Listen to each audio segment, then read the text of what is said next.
Your psychological and your emotional framework should be around the basic fact of life. The basic fact of life is that you're mortal. Your psychological and emotional structure should be formed around your mortality. This is most important. If you're constantly aware that this is a brief life, any moment you'll fall dead actually, then you would organize your life and conduct your life in a certain way.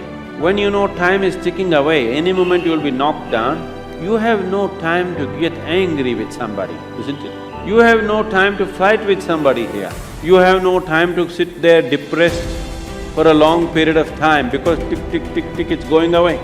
Because your psychological structure is organized around your immortality, because of that, you have lot of time to fight, to be depressed, to be frustrated, to fret, to fume. You have lot of time. So it's very, very important that everybody organizes their psychological and emotional structure around the mortal nature of our existence.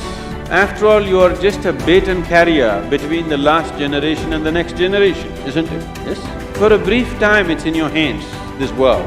Afterwards, somebody else is going to take it. You will see, taking the baton from the previous generation happens in most ugly ways. Handing over the baton to the next generation happens in horrible ways, simply because people's mind is structured around their belief of immortality. They don't see they're mortal. If you're constantly aware that you're mortal, sense will naturally dawn upon you. You will have no time for foolishness. Suppose you're aware that tomorrow you're going to die, would you spend today fighting with somebody? Because your time is ticking, isn't it?